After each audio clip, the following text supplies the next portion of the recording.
وحلق الريربل ogow annagu unbaa hadhow haddaad soo noqon rabto waa meeshan baad ku soo laabanaya ogow qabiil baa horta laisku soo dooranaya anigu markaan soo imid waxay noqotay inaan abtirsado oon reerkayga u tago horta ha de waa sida jirto waxaad ka tallaabsan karta baa waa buundo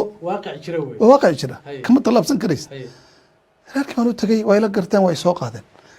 markii reerkayga soo qaadeen ka bacdi oo aniga aan u noqday candidate oo qolooyin kale ila tartamayay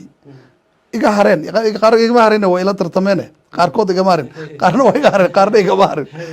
ay ila soo tartameen baa marka aan ku dhiiraday in aan barnaamijkii aan waday aan u bandhigo beelaha kale ee beeshayda la degan degaankii marka ugu hore qabiilaa la isku soo dooran qabiil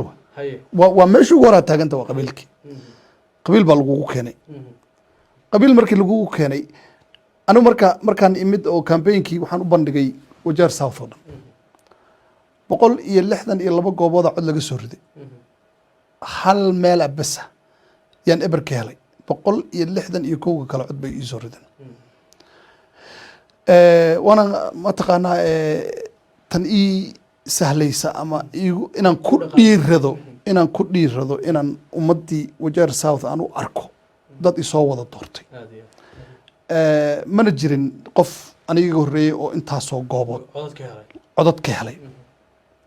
laakiin qabiilkii markuu yahay jidgooyada ugu horreyso aad marayso oo markii aad xilka timaado lagu oranayo waa xilligii reer hebel ogow annagu unbaa hadhow haddaad soo noqon rabto waa meeshan baad ku soo laabanaya ogow marka waxaad samaysato waa qofka marka tallaabada ugu horaba waxaa waaye mataqaanaa qancin qabiil horta inuu ah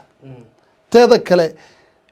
qof walba markii uu yimaado oo xilkii loo magacaabo waxaa hoos ordayo inta badan waa beel u aragto in ay isaga cid ka xigto soomaad garan taasaa marka waxay keenaysaa dadkii in ay nin walba maaragtay uu ka raja beelo oo yiraahda reer hebel baa qaatay marka qofka adiga kula mid ahaa oo kale xildhibaanka ah ee doonayay inuu dadka wax u qabto caqabadahaasi waa dabrayaan maalin walba lagu xasuusinaya maalin walba sida cad haddaan u hadalna maalin walba waa wacyi jiro waa wax ay tahay ummaddeena inaan ka wacyi gelino war ummadda dan gaar ah oo ama shaksi ah ama hal beel ah dal kuma hormaro dadna kuma hormaro markaan wada jir u fikirno oo wadar maaragtay aan u wada fikirno oo inaan kulligeen isla hormarno aan u fikirno markaasaan ugu dhownahay inaan hormarno